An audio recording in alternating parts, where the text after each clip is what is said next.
like to request Co-Chairman Sri Yatish Varnekar to formally introduce. I guess should I?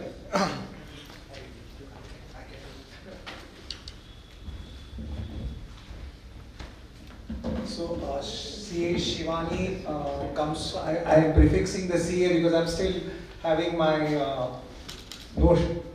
In my mind, I'm still in the GST program, and I'm not sure I was supposed to introduce, but anyway, I don't think I need anything to introduce her. So, as Rohan has said, she's a 6-time world champion in kettlebell. She's also a professional, and what really attracts my attention is being a sedentary professional. She's into fitness, which is something that even I have always looked upon to. Personally, for me, at the age of 35, I had issues of blood sugar and pressure and weight, and which I could personally do that a little bit with my activity. And one of the reasons for CA Shivani to be here and with us is to share how we as sedentary professionals, or people who are into sedentary lifestyle, can really make wonders or make this balance in our lives. So I think we can leave it to Rohan. You will take over again. I think Madam can take it ahead, and we are all looking forward to this. Good evening, friends. Well, we are here today with a powerhouse, as Rohan said. And when we were just discussing, and suddenly we were just saying that CA Shivani is going to come and all that. And then they said she's a champion in kettlebell. Kettlebell means, sorry. Kettlebell means what? The kettle has got something in the neck or something like that. When you talk, that's came to my mind. But then they said, no, she's a world champion. So that means that should not, I was sure there was no kettle or anything involved. So then they, we were told that it is something to do with weightlifting, some sort of weightlifting. So Shivani, I think many of them don't know what kettlebell is. So many people don't know what kettlebell is. So we would like to know it from you. Can you explain what kettlebell sports really is all about, and how it differs from weightlifting or traditional gym workouts? Okay. You can tell us then. Firstly, a very good evening to all of you. Thank you for joining in. And I had a small video that I really wanted to play that would have set the perspective and tone for the evening, and you would have known what is it to lift kettlebells. But unfortunately, we could not have that video. To describe what kettlebell is, it's basically a Russian sport. You have an equipment which is called kettlebell. I don't know, for Instagrammers, you must have seen Kareena Kapoor swinging those bells. And for someone who's gone to the gym, you must have seen an equipment kept in the corner in different colors. So basically, that is not what kettlebell sports is all about. It's basically a Russian weightlifting sport wherein you've got to lift the bell in a given format. I do something which is called a classic lift called snatch, wherein you've got to lift that weight of bell. I go up till 32 and now also 48 kilos. And you've got to lift that bell continuously in that given format for a period of say half an hour or 1 hour, and in the classic formats of 10 minutes. If you Google me, you'll get a ton of data, so probably you'll get a perspective of what kettlebell looks like. And how it differs from powerlifting is that it's not one rep at a time, it's a combination because you've got to endure that entire period of half an hour, 1 hour. And believe you me, it's not easy. You require a lot of physical strength and a lot of mental strength as well. And so I think the beauty of the sport is the fact that it's a combination of strength, endurance, a lot of technique and power. And unlike powerlifting where you do 1 rep max, you lift 100 kilos and you keep it, it does not happen like that. I'm 42 years age, and I think my journey has just begun. And I think that is the second thing which strikes me about kettlebell sports is that across any age, you can start lifting those bells, and yeah, that's it. That's what kettlebell sports is, and if you Google, you will get a lot of data, so you'll understand what is it to continuously lift that bell. Well, now this kettlebell, when do we start it? Because, fitness or age. What we would like to say is, you have often said, it's not about age.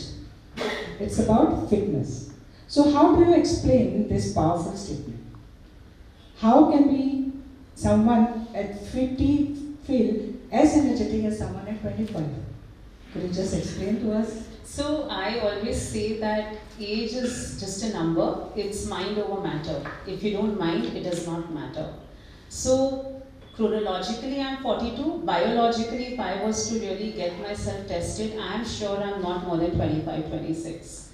And I say that with a lot of confidence because if you get me a girl who's that age, I can do far more push-ups or whatever you ask me to do and which requires mental endurance as well as physical endurance. Now, in my case, honestly, I think the sports found me. I never found it. I became a mother about 10 years back and I had some postpartum weight and I wanted to lose that weight and my husband, being the tough taskmaster and my mentor in many, many ways, he said, why don't you hit a gym?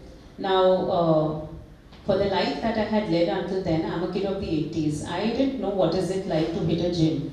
I didn't even know what does one wear at a gym. And there, I came across this beautiful equipment of kettlebell and I met my coach, Mr. Arnab Sarkar. I started gymming, but they say it takes a village to raise a child. In my case, I was pretty much the village because I have a husband who I've been married to for almost 20 years and 20 days in a month he's traveling. So I didn't know what do I do with that small little child that we've had, and I also was to take care of my work, which was only by grace of God moving north, and also to stay fit. So I called it quits and I thought for the sake of variation, let me just try kettlebell sports for a bit. And that's how my journey into kettlebell began, and I always say that he who has a strong why can endure almost anyhow.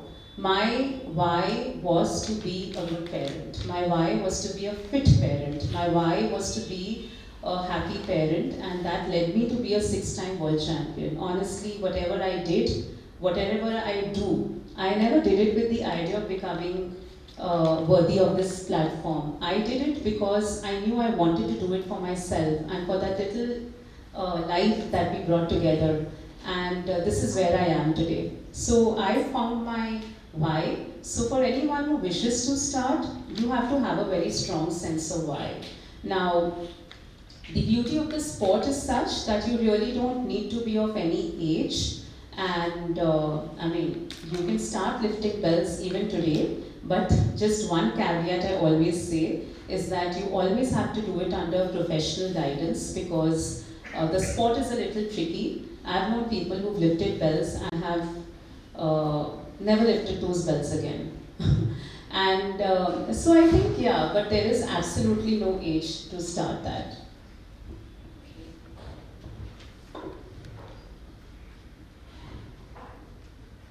Well, now, just now you spoke about your baby. He's now 10? He's 10, 10 yeah. plus. Well, I would like to know, as a parent, like many of the young girls here would love to know, how did you, how was it bringing up a boy from 1 to 10 with all this, like being a CA, Yeah. and doing kettlebell, and with your husband traveling for more than 20 days. So how was it? How did you manage? Well, I wouldn't say it's been easy, but it's been totally worth my while. So, when I became a mother, I thought I have to raise my son. Obviously me and my husband collectively. But then I read somewhere, and that kind of stayed with me, that when you become a parent, you don't raise your kid, you raise yourself. And by virtue of watching you, the child grows. So I realized early on that I don't need to teach my son anything. I have never in my life, or his life of 10 years, taught him anything. I just tell him one thing, that don't look up to anyone, don't look down upon anyone. And I think that is the ethos we just follow. And one thing that I realized is that I need to provide him a happy home to thrive in. Honestly, that was my only one agenda, because I've known people in my prime relationships who've had not such happy homes, and I know how they struggle as adults. And hence I realized early on in my life that that is the only one thing I wanted to do for him. And in that journey, I thought that how can you pour from an empty vessel? You know, you can't be a happy mother if you're not happy internally. Now, I was definitely happy. I wouldn't say I was not happy. But I always share this story, you know, like how a car moves on four wheels, a professional wheel of life, there is a family wheel of life, there is a social wheel of life, and then there is a personal wheel of life. Now, if a car moving on four wheels, even if one of the wheels is flat, the car would not move forward. Well, I qualified at the age of 22, and professionally I was set. And family life, I come from a very happy set of parents who always taught me that, you know, just watching them was a way of life for me. So again, there was my family life and my husband was there. And then comes the social life where you meet your extended family, your friends, etc. And then when I became a mother, I looked at myself in the mirror and I realized that what is my mojo? What is it that makes me intrinsically happy? And by then I had discovered my love for kettlebell, and I think I just keep in mind always that, you know, my four wheels of life have to be balanced. Yatish mentioned that in the you know, in this journey of being a chartered accountant, and especially when you're dealing with a dynamic subject like GST, I mean, you are always a student of this law. You always have to keep unlearning what you've learned and then relearn. And hence, it's not been easy, but a few life principles have helped me. My husband always tells me that you're not an ice cream seller, it's not your job to make everyone happy. So that is one thing. And Rohit and I were discussing this morning, and he told me that no one makes history by being liked. I definitely have not been liked in many senses, but I'm glad I made history. So that's the second thing. Third thing I've realized in life that there is no substitute to hard work. You know, if you ask me hard work and talent, I'll always say that hard work beats talent. And four, I think the importance of a mentor in life, because as they say, you make a living by what you get, but you make a life by what you give. And mentors do exactly that. I'm very glad that I found my mentor, because for someone who's never participated in a single sports event back in school or college, to be holding the Indian tricolor not once, not twice, but on foreign land 6 times with the world, you know, standing with you and the national anthem playing, you know, it's something that stays on with you. And I think that's again one thing which has helped me. And razor sharp focus, with just wear horses blinkers on, you just keep moving forward without caring what happens to the world around you. I think this is what has helped me. Shivani, when we were speaking, when we were talking, you said that you had a lot of things in your life, because way back then your family was a conservative family, and so you had some problems. Problems in the sense you had some difficulties taking up this sport. So could you just share it with the public, the people here? I'll say life has not been a bed of roses, but I also feel that a lot of who I am is because of, it's got a direct correlation to the challenges I've faced in life. So I come from a fairly conventional family, so to say. We were literally told what to wear, we were given what to eat, and the framework of life was very simple for us. You go to college, you come back, you help mom in the kitchen, you study and you sleep. That's all. My husband was the only one boyfriend I've ever had in my life. So you know where I'm coming from. In hindsight, maybe that's one thing I'd like to change at 42.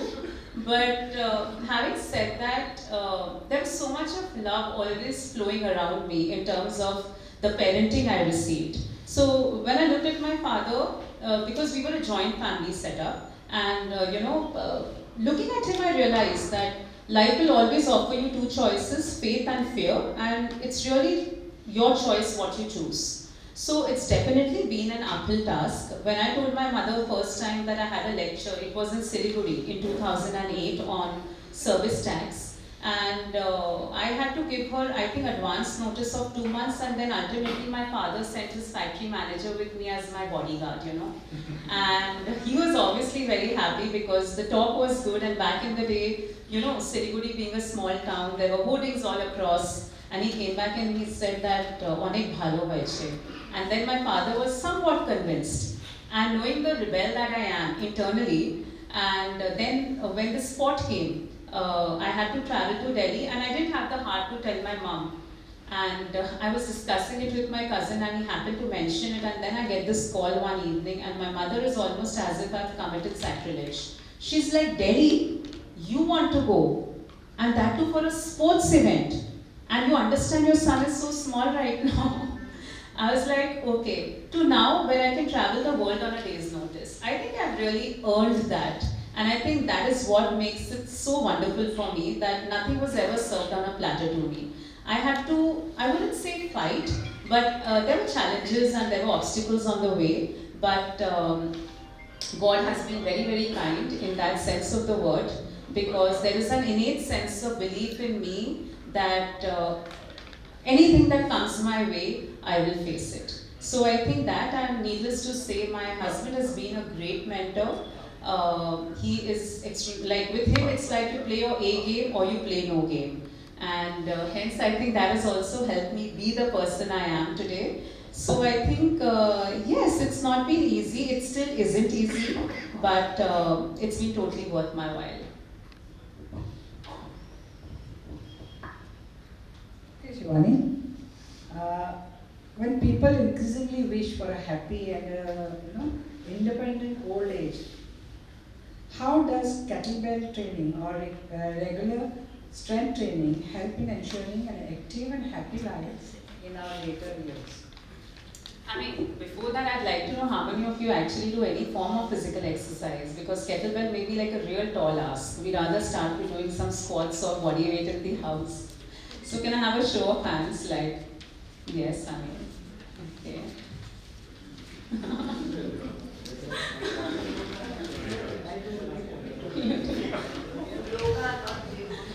Yoga definitely is nowhere close to exercising. My sister, you know, she keeps telling me, she lost about 10 kilos. I was like, Pooja, you still have some way to go. Oh, don't tell me. I'm just getting so tired with my yoga these days. She's making me do some power yoga.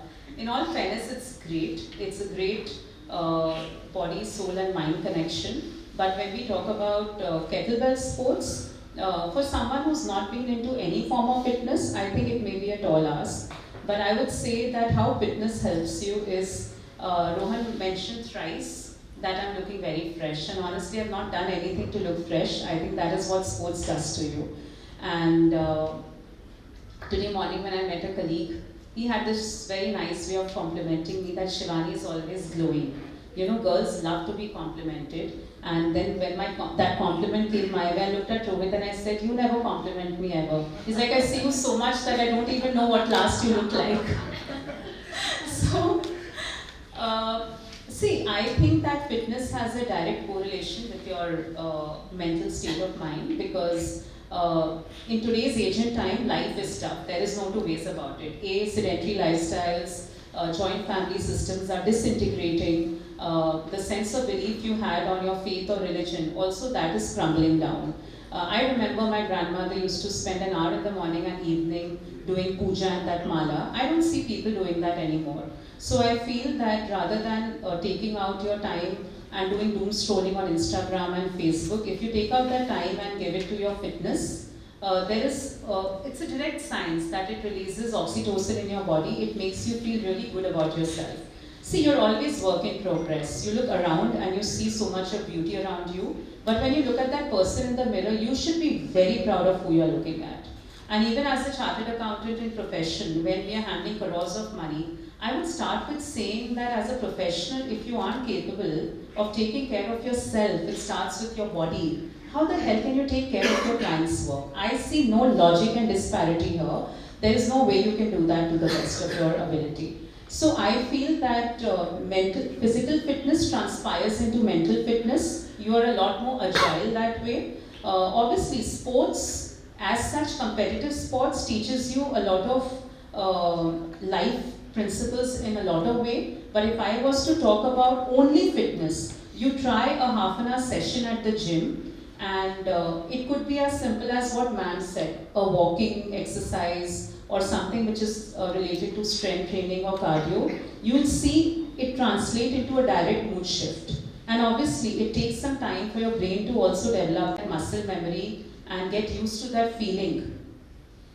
As far as strength training is concerned, Indian women, it's scientifically proven and the data has it that we start losing bone density over a period of time, especially once you're in your 30s. And I think strength training directly helps you build that muscle and that strength in your overall structure, and the same also holds good for the male counterpart of our society. Needless to say, the one thing that I lay a lot of emphasis on, like my body weight is 60, I consume about 120 grams of protein. And that's a lot of protein to have. And honestly, all the pakoris and the samosas that you serve over tea, if that was to be replaced by a glass of protein drink each, you wouldn't even crave to have that samosa. Because once you are having enough protein, all the sugar craving goes down. You know, it's like I was reading this book by James Clear. It's a beautiful book to lay your hands on. It's called The Atomic Habits. So he said it's a direct correlation. You see a cookie on the table, like right now we had samosas. So your brain gets a cue. Okay, it should be tasty. I'm hungry today. Let me try that samosa or that cookie. Now that cue converts into a craving where you start wanting it more. यार मसाला अच्छा होगा आज खाते हैं इसमें, or the cookie will help you, you know, that buttery feeling in your mouth, and then you take that action is putting that in your mouth, and then that converts into a reward in your brain. That reward is feeling satiated. Now if you try this entire loop, which is cue, craving, action and reward, with your exercise regimen, you'll see your life translate. That's all.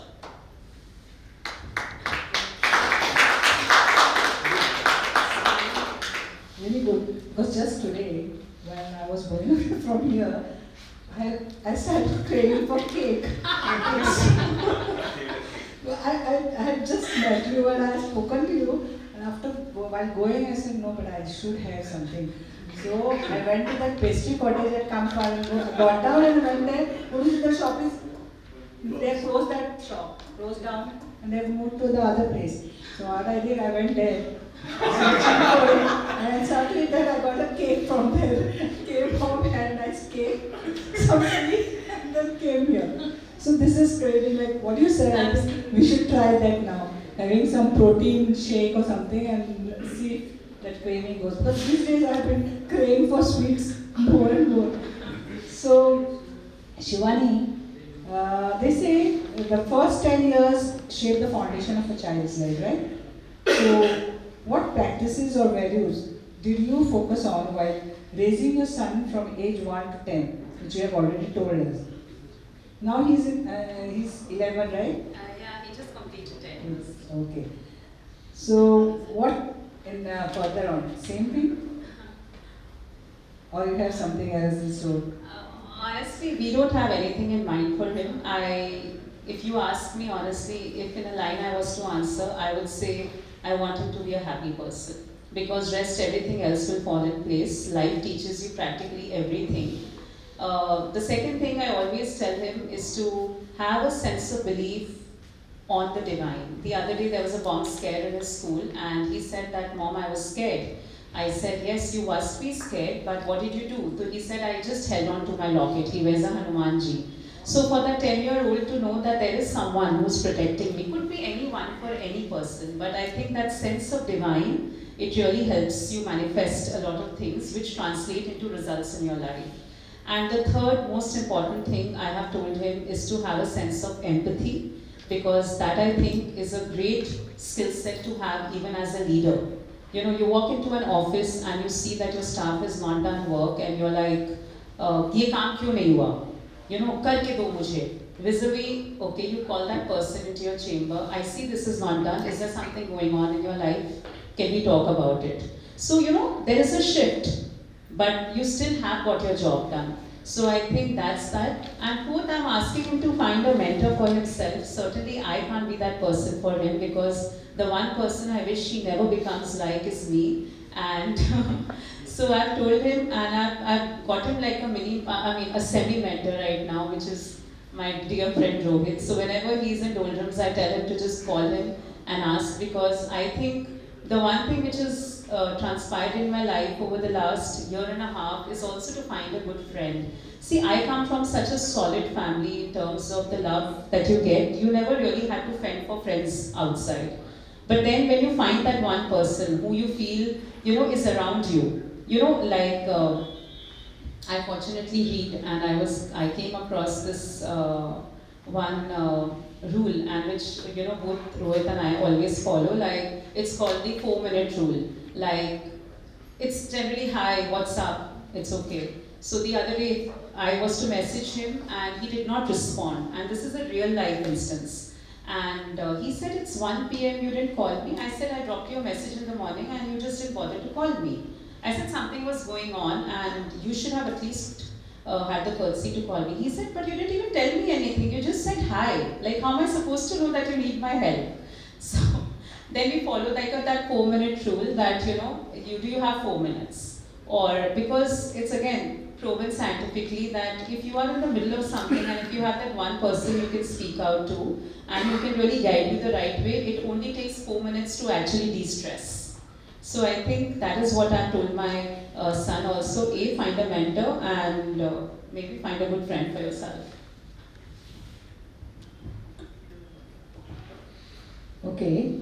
Now, when we are pregnant and all, and after pregnancy, mostly we start gaining weight. So, you have gone through pregnancy while maintaining your fitness levels. What kind of care should women take during pregnancy to stay fit, both physically and mentally? Because mentally also is very important. I think physically you have to have this clear notion in your mind that mothers can lift things other than babies. Like, honestly, my mother for the longest thought that I'll break my back, and now she keeps telling me, like, I have an injured wrist. She's like, "Bahut ho gaya, behne do." So I think when I became a mother and I was not even allowed to climb stairs. So I think that has to change. I think obviously with proper medical consultancy, like I have a great friend who's my doctor, and he guided me when 6 months into my pregnancy. I said, can I go to the gym? And I had a C-section, I had a cesarean baby, and he said, you can after a year. And I started my workout in 6 months' time. I think, again, if you have a why, you'll figure out your how. Most of us just let loose of ourselves thinking that, well, this is the way of life. Be it a father who's a man or a mother who's a woman. And I think that has to change. And secondly, I also feel that this constantly nibbling, I feel that ye samne jo bhi hai na muh mein dal lo. You develop a very unhealthy relationship with food. Like, you ask me in the last 10 years, what have I eaten when, I can tell you, because I document my food. And yeah, you tell me, I can tell you. Morning se maine jo khaya, wo bhi likh rakha hai. Why? I mean, I have to also do it because from a nutrition viewpoint, but once I started doing it, I realized, Baba, how often I keep eating. अभी office के 1 cup चाय P low, फिर उसके बाद ही cookie भी खा लो, फिर lunch भी कर लो, फिर लंच के बाद you have मूढ़ी also. How many of us do that now? So I think that is something which needs to stop because you develop a very unhealthy relationship with food, and that starts only when you start writing how much you're eating. Like, I promised myself every time I eat, I'll document it. So every time I'm doing this, my team was also like, what's happening, ma'am? I said, I've just eaten something, let me. Then I realized I'd rather eat less. Or I eat one time rather than doing that. And I think mental health is a huge taboo in our society. Today, if I have a stomach ache, I will go to my doctor and I tell him that, my tummy is aching. If I have a headache, I'll do the same. I don't understand why in our society still mental health is such a huge challenge. If I was to see a counselor, if I was to see a psychiatrist, the next thing I know is that the person on the right would anyway mujhe unhone pagal ghoshit kari di hoga. So I think this has to change. Postpartum depression is huge, and I think that has to be attended with utmost care. We feel that as home caretakers in the house or by being family, and just by talking to that person you can help. Try that for a while. After that, if it needs medical attention, it needs to be attended to. And I think that has to change. I have a counselor. I have a team which helps me when I'm going through things which are not going one way. One thing I do is to journal. I journal a lot. There are so many feelings and there are so many thoughts that keep racing your mind and that make you so reactive. So I journal, I meditate. I think that again gives you a sense of calmness, a sense of being one. I think these are the little tricks which have helped me live the life I live. I'm still work in progress, I'm still working on it, but I think it's very important for each one of us.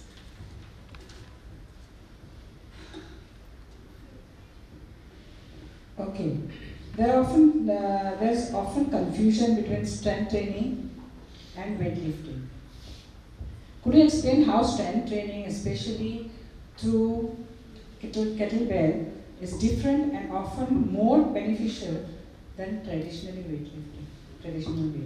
So, kettlebell is a very niche sport. It's not something that you can have a hands-on experience, but since I play it as a competitive sport, you know what it does. Like, this is what you look like even when you're at 42. I mean,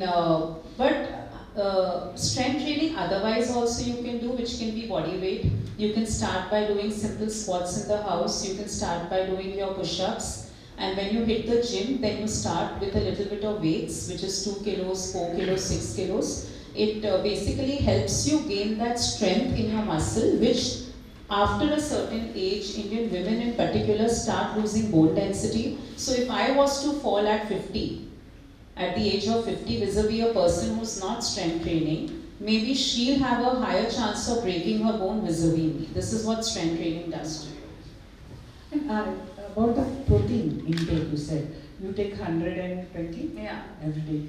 Well, see, in our day-to-day food, we don't get that much of protein. So I've seen many of them taking the protein shake. How far is it good?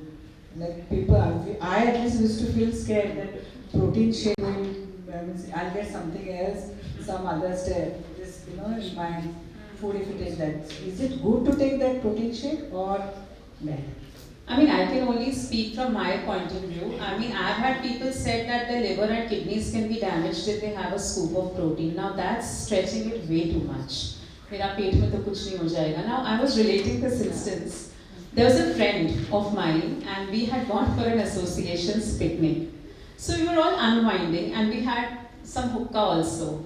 And through the night she was on the hookah. I in fact took a picture, perfect nirvana moment, like इससे आगे तो life में कुछ है ही नहीं. And that must have gone for a couple of hours.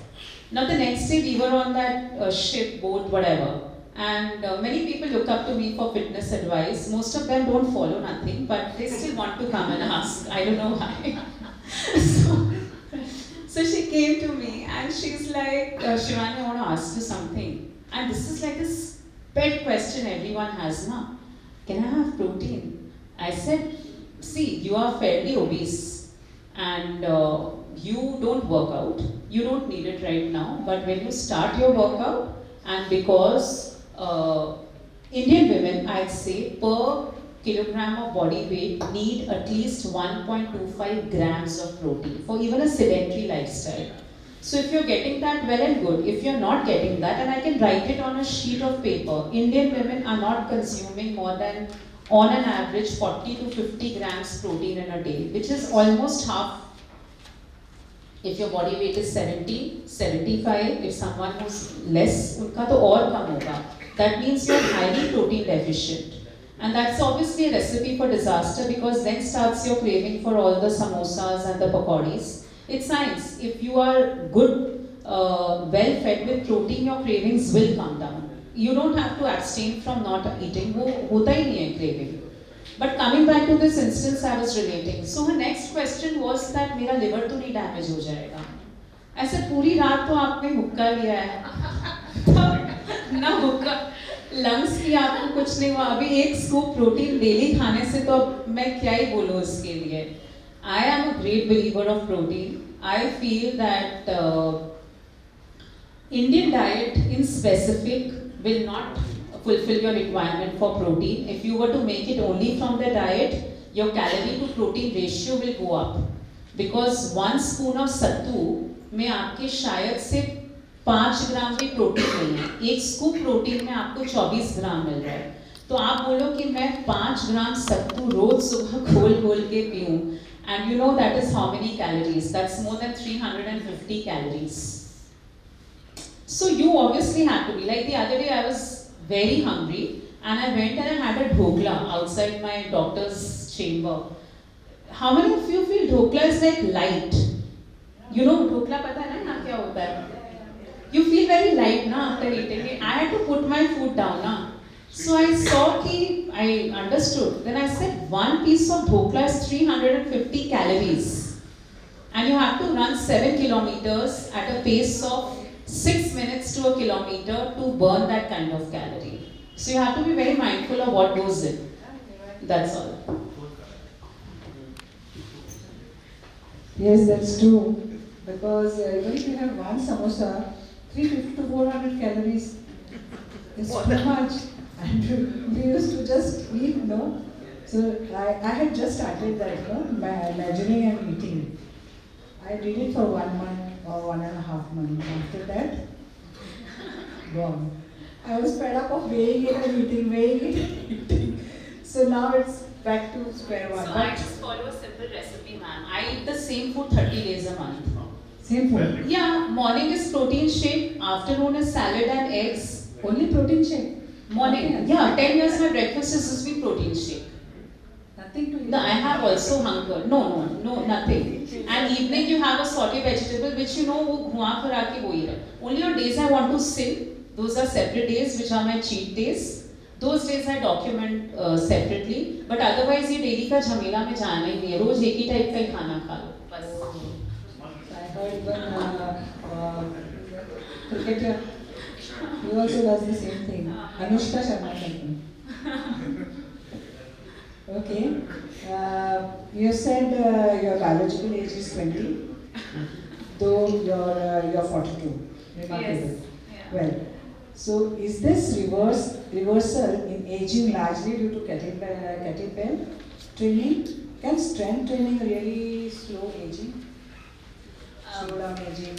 I don't know whether you look young or not, but you definitely feel young. I don't think so. There is nothing I can't do what a 25-year-old can do. So definitely it adds a lot to the person you are mentally and physically. And having said that, there are a lot of other factors also that contribute to it. I think internally when you have a sense of fulfillment in the work you do, in the family you nourish and take care of, in the small set of friends that you have, I think all of this combined adds to, you know, that little bit of dose of happiness every day in your life. I have started my journey on the premise that life is not fair, you know, and once you accept that, a lot of things start getting, lot of things change. I'm also a great believer of manifestation. I have practically got everything I've manifested. As a kid, I wanted to be on the newspaper, on the TV, I've had it all. I just told my son once that, you know, once the Prime Minister will call me. I'm going to meet him. I once told I want a movie to be made on me, and I think that's also somewhere, I mean, we've just started talks with someone. And so I think manifestation has really helped me. And the one thing, like, I always say to myself that always have someone to look forward to, always have someone to look up to, and always have someone to chase. So when I go back home, my family, my friends, they are the people I really look forward to. Someone to look up to, I think God has blessed me with so many opportunities which were in no human hand. And for that I'm ever so grateful. That's one thing I teach my son, gratitude, because it's science, it reciprocates in abundance.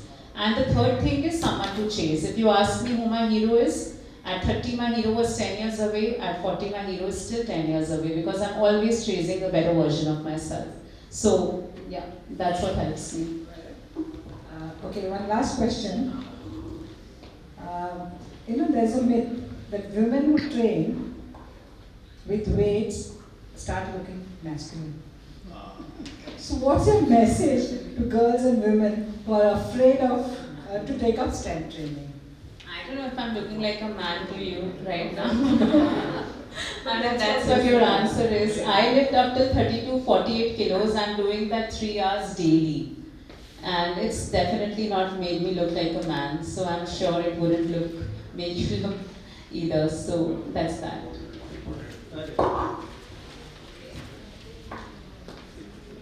That's it. Thank you very much, Shivani, for having made us more knowledgeable as far as fitness and kettlebell is concerned. Thank you. Shivani, we'll take some questions from the audience. Before that, I'll ask the first question. Recently, you must have seen the test match between India and England. Yes. And what pressure situations were there. Have you ever gone through some situation and what was your tactic? 6 times you have won the World Kettlebell Championship, Male Championship, and I'm sure that you must have had close encounters. So what made you win that particular tournament? Maybe a close encounter. Was it your skill? Was it your strength? Was it your tenacity? What was it that helped you win it in a tight situation? That's what my question is.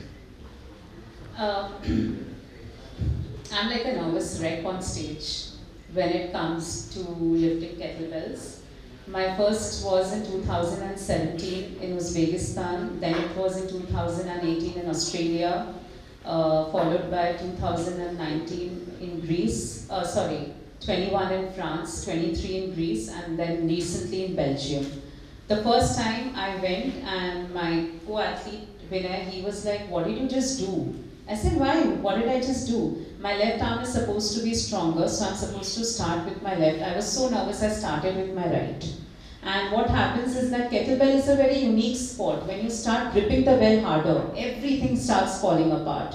Because your hands get tired, there is so much of sweat, there is blood, there is everything together that your entire game gets messed up. So I think the first 3 minutes you take just to accustom yourself on the stage.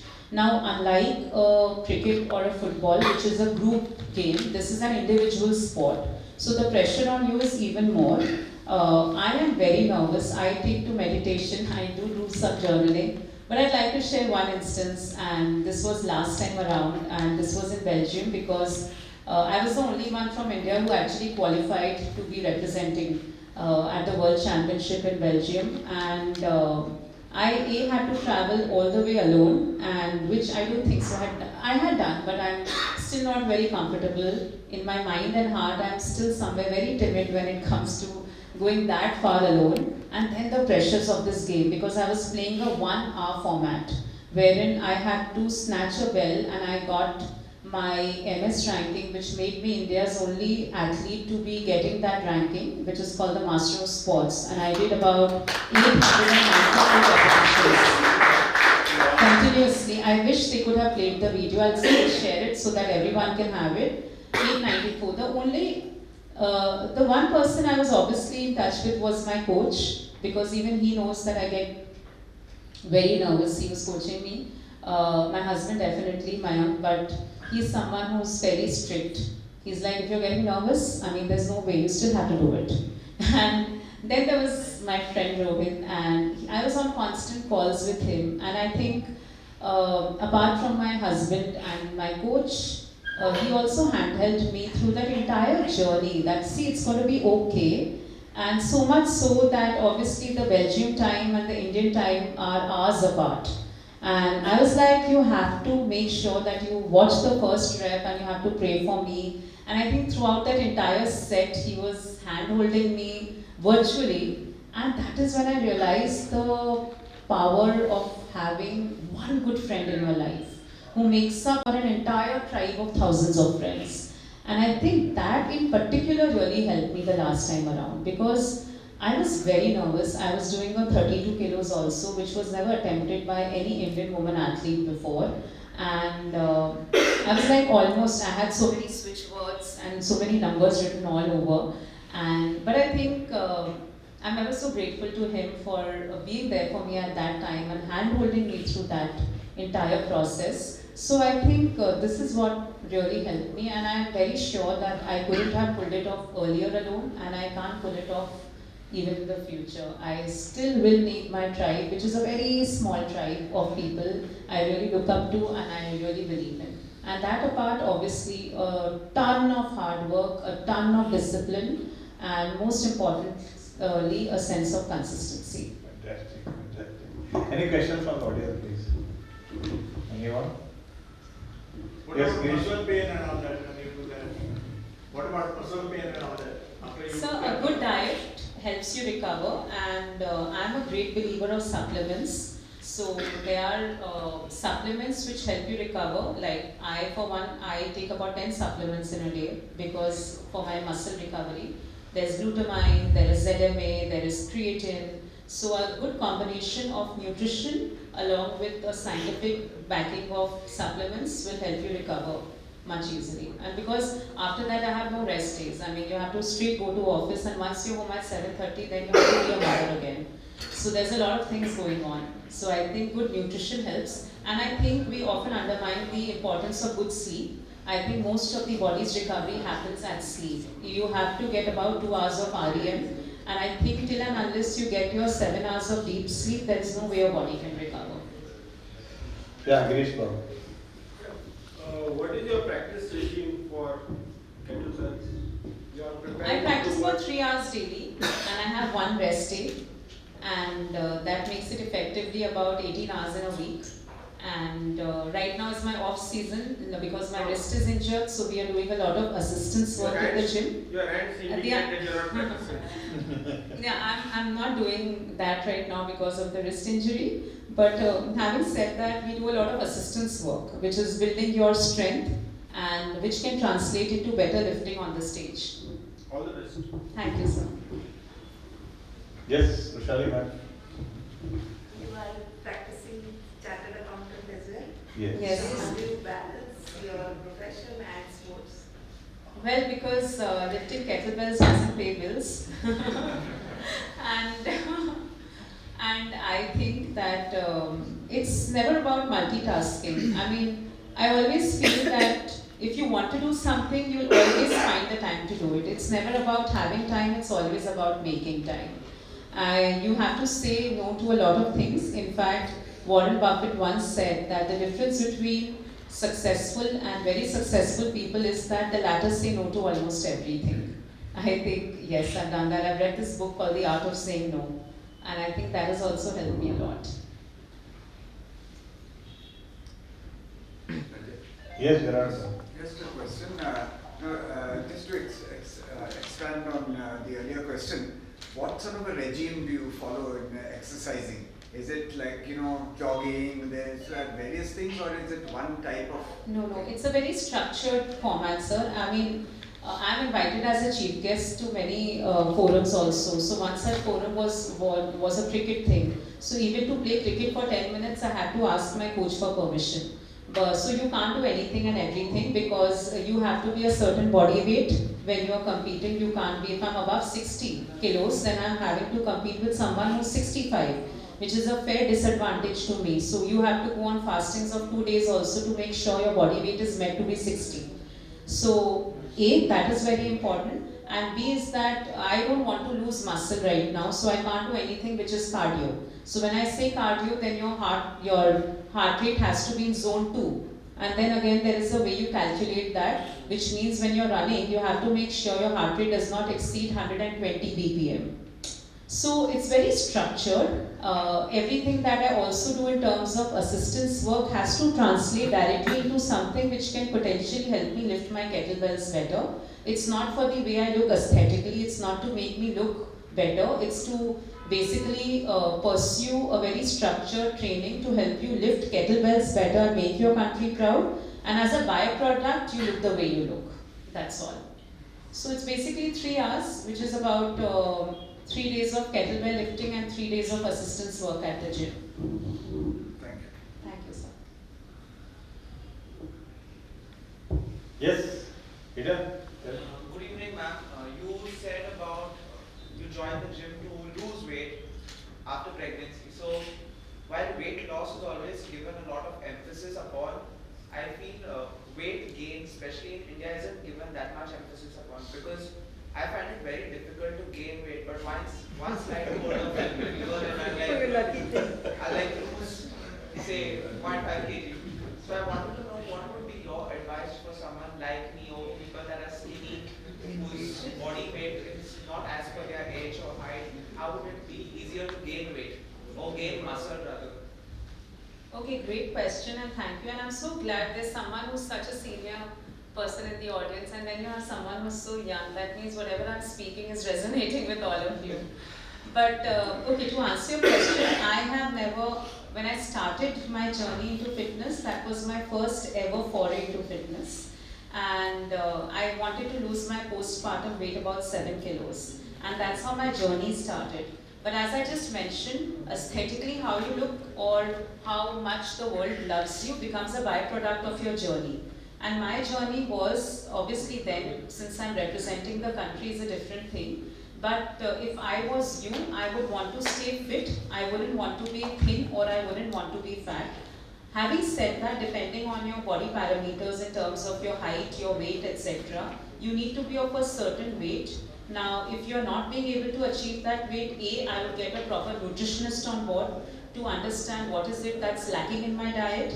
And I would do a lot of strength training because it gives a lot of definition to your body. And when you start doing that, it adds a lot of weight to your muscles, which overall will also help you to put on weight. And maybe, I mean, from a layman's perspective, I would not indulge in any form of cardio, which is running or a walking, because those essentially impact your weight to go down and also to lose muscle. So that is not essentially what you would do. So good, proper nutritionist on board, and which can help you with a good diet, and slog it out at the gym at least for starters 4 to 5 days in a week.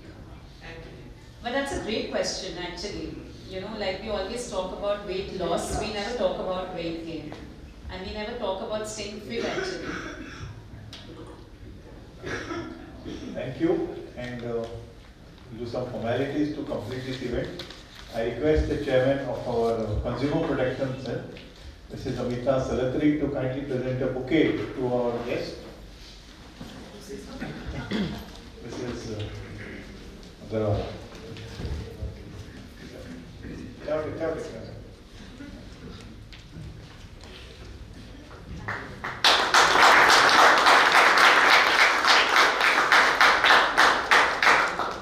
request Chandra ma'am, chair of our women's wing, to present the bouquet to our president, Mrs. Pratima Dhor.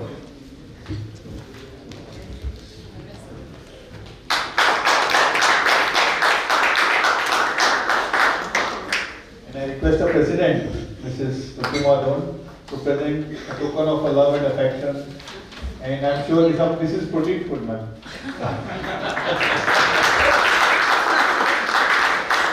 Special protein from Goa.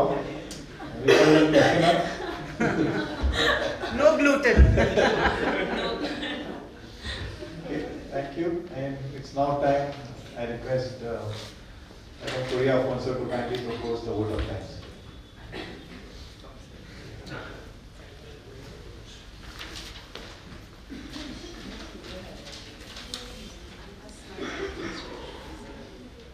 As the old saying goes, all good things have to come to an end, and also our today's session on fitness and finance. On behalf of the Taxation and Financial Services Committee of the Goa Chamber, it is my privilege to propose a vote of thanks. I would like to thank both our speakers today, CA Shivani Shah and the President of GCCI, Mrs. Pratima Dhor, for the very engaging and interesting session. Both of them are internationally recognized sportswomen. So please give them a special round of applause.